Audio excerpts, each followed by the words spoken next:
Z+TV, safety for all. السلام علیکم ورحمۃ اللہ وبرکاتہ. الحمدللہ رب العالمین والصلاة والسلام علی سید الانبیاء والمرسلین. اما بعد.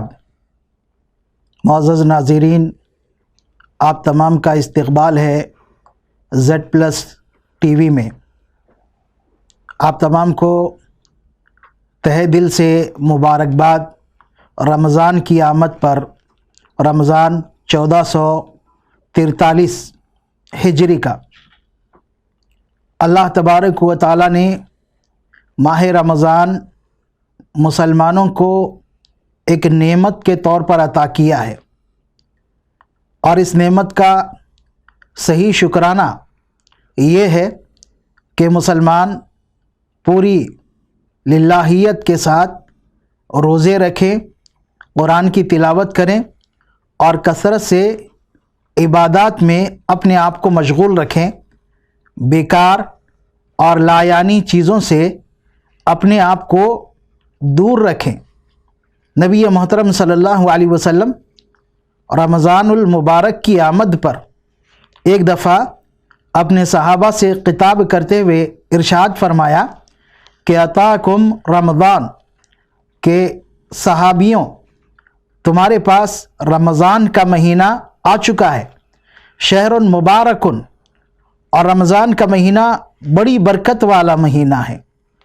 تفتح فیہ ابواب الجنہ، اس میں جنت کے دروازے کھول دیے جاتے ہیں. وتغلق فیہ ابواب النار، اور جہنم کے دروازے بند کر دیے جاتے ہیں. اور ساتھ ہی ساتھ نبی اکرم صلی اللہ علیہ وسلم نے فرمایا وَتُغَلُّ فِيهِ مَرَدَةُ الشَّيَاطِينَ، سرکش شیاطین کو اللہ تبارک و تعالی اس ماہ مبارک میں جکڑ دیتا ہے. اس کے بعد نبی اکرم صلی اللہ علیہ وسلم نے فرمایا لِلَّهِ فِيهِ لَيْلَةٌ خَيْرٌ مِّنْ أَلْفِ شَهْرٍ، اللہ نے اس ماہ میں ایک رات رکھی ہے جو 1000 مہینوں سے بہتر ہے. جو اس کے خیر سے محروم ہو گیا حقیقت میں وہ محروم کہلائے گا، حقیقت میں وہی محروم ہے. اللہ تبارک و تعالیٰ کی اس نعمت کا شکرانہ ادا کرنے کے لیے Z+TV کی جانب سے ایک نیا سلسلہ شروع کیا جا رہا ہے محفل ایمان کے نام سے. محفل ایمان میں انشاءاللہ تبارک و تعالیٰ قرآن مجید کی ان آیتوں کا ذکر کیا جائے گا جس میں اللہ تبارک و تعالیٰ نے مومنوں سے یا ایھا الذین آمنوا کہہ کر خطاب کیا. قرآن مجید اللہ تبارک و تعالیٰ کی عظیم الشان اور آخری کتاب ہے جو محمد اکرم صلی اللہ علیہ وسلم کو عطا کی گئی. قرآن مجید نبی اکرم صلی اللہ علیہ وسلم کا معجزہ ہے. قرآن مجید کو اللہ تبارک و تعالیٰ نے انسانیت کے لیے ہدایت بنایا ہے. قرآن مجید کو اللہ تبارک و تعالیٰ نے خاص طور پر مومنوں اور متقیوں کے لیے ہدایت کا ذریعہ قرار دیا ہے. اس میں دنیا کے مسائل کا حل موجود ہے، دین کے مسائل کا حل موجود ہے. ایک انسان کی آخرت کی زندگی کامیاب کیسے ہوگی اس کا بھی اس میں ذکر موجود ہے. قرآن مجید میں اللہ تبارک و تعالیٰ نے کئی طرح سے خطاب کیا.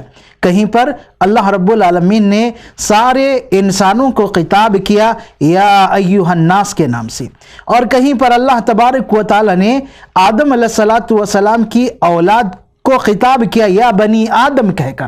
کہیں اللہ رب العالمین نے نبی اکرم صلی اللہ علیہ وسلم کے ذریعے سے خطاب کیا یا ایھا النبی کہہ کر.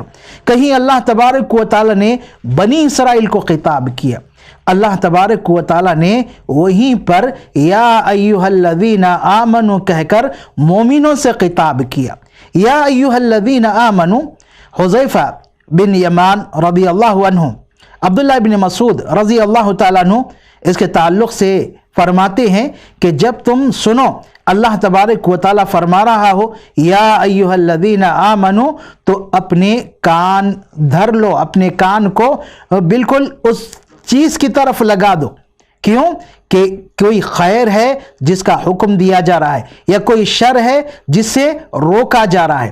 قرآن عظیم الشان میں اللہ تبارک و تعالیٰ نے 88 مقامات پر یا ایھا الذین آمنوا کہہ کر مومنوں سے خطاب کیا ہے، اور ایک مقام پر ایھا المؤمنون کے نام سے مومنوں سے خطاب کیا ہے۔ تو انشاءاللہ اس سلسلے میں قرآن مجید کی انہی آیات کا ذکر کیا جائے گا جس میں اللہ تبارک و تعالیٰ نے یا ایھا الذین آمنوا کہہ کر مومنوں سے خطاب کیا ہے۔ تو سب سے پہلی آیت یا ایھا الذین آمنوا کا ذکر آیا ہو وہ ہے سورہ بقرہ کی آیت نمبر 104۔ اللہ تبارک و تعالیٰ کا فرمان ہے کہ یا ایھا الذین آمنوا لا تقولوا راعینا وقولوا انظرنا واسمعوا وللکافرین عذاب علیم۔ سورہ بقرہ آیت نمبر 4۔ اس میں اللہ تبارک و تعالیٰ مومنوں کو ہدایت دے رہا ہے کہ اے ایمان والوں، تم راعینا مت کہو بلکہ انظرنا کہو، اور سنو جو تمہیں حکم دیا جا رہا ہے، یقیناً کافروں کے لیے دردناک عذاب ہے۔ اللہ تبارک و تعالیٰ نے اس آیت میں راعینا کہنے سے منع کیا۔ یہ راعینا کا مطلب کیا ہے؟ راعینا یہ عربی کا لفظ ہے جو رعایت سے بنا ہے۔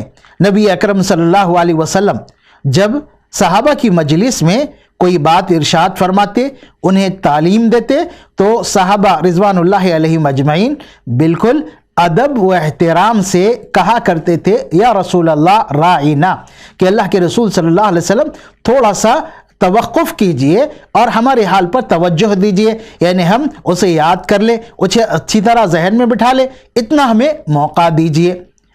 اللہ تبارک و تعالیٰ نے یہ لفظ کہنے سے منع کیا۔ کیوں؟ اس لیے کہ یہی لفظ راعینا یہودیوں کے پاس عبرانی زبان میں اور ان کے استعمال میں کسی کے عیب کے لیے کہا جاتا تھا، کسی کے لیے عیب کے لیے کہا جاتا تھا، اور اپنے سے کسی کمتر آدمی کو خطاب کرنا ہو تو وہ اس لفظ کا استعمال کرتے تھے۔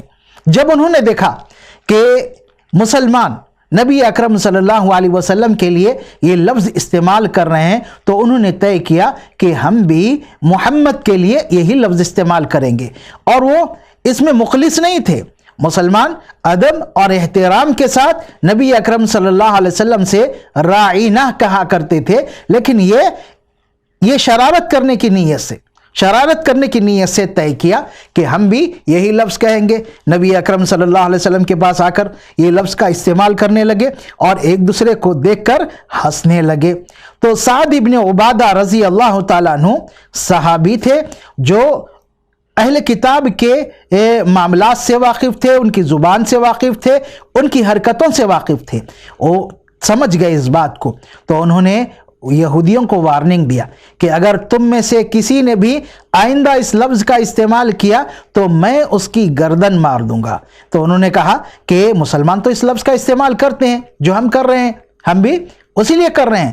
تو اللہ تبارک و تعالیٰ نے یہ آیت نازل کی اور ایک ایسے راستے کو، ایسے ذریعے کو، ایسے دروازے کو بند کر دیا جس سے کچھ شر اور کچھ بے ادبی کا امکان تھا، نبی کی شان میں بے ادبی کا امکان تھا، اس کو بند کر دیا اور کہا کہ آئندہ کوئی بھی ایمان والا راعینا نہ کہیں بلکہ کہے انظرنا، کہ اے نبی صلی اللہ علیہ وسلم ہمیں مہلت دیجئے، ہمارے حال کو دیکھیے۔ اس کے بعد اللہ تعالیٰ فرماتا ہے واسمعوا، تم غور سے سنو، جس بات کا بھی تمہیں حکم دیا جا رہا ہے اسے غور سے سنو۔ اور اس کے بعد اللہ تبارک و تعالیٰ نے واضح کیا وَلِلْكَافِرِينَ عَذَابٌ عَلِيمٌ، کافروں کے لیے دردناک عذاب ہے۔ یہود یہ حرکت کیوں کیا کرتے تھے؟ اللہ تبارک و تعالیٰ نے اس کے بعد کی آیت سورہ بقرہ آیت نمبر 105 میں اس کی وضاحت کی اور فرمایا مَا يَوَدُّ الَّذِينَ كَفَرُوا مِنْ أَهْلِ الْكِتَابِ وَلَا الْمُشْرِكِينَ أَن يُنَزَّلَ عَلَيْكُم مِّنْ خَيْرٍ مِّن رَّبِّكُمْ وَاللَّهُ يَخْتَصُّ بِرَحْمَتِهِ مَن يَشَاءُ وَاللَّهُ ذُو الْفَضْلِ الْعَظِيمِ، کہ نہ اہل کتاب اور نہ ہی مشرک، یہ دونوں نہیں چاہتے، نہ اہل کتاب چاہتے ہیں نہ مشرک چاہتے ہیں کہ تم پر کوئی خیر نازل کیا جائے، تمہارے رب کی جانب سے۔ اللہ تبارک و تعالی جسے چاہے اپنی رحمت کے ساتھ خاص کر دیتا ہے، اور اللہ بڑے فضل والا ہے۔ اللہ تبارک و تعالی نے مشرکوں کی نیت اور اہل کتاب کی نیت دونوں کا یہاں پر ذکر کیا، دونوں کا ارادہ، دونوں کی نیت یہ ہے کہ مسلمانوں کو کوئی خیر نہ ملے، کوئی بھی خیر نہ ملے، اور سارا خیر انہی کو ملے۔ تو اللہ تبارک و تعالی نے یہاں پر مشرکوں کو اور اہل کتاب کو دونوں کو اکٹھا کر دیا، دونوں کو اکٹھا کر دیا اور اکٹھا ذکر کیا۔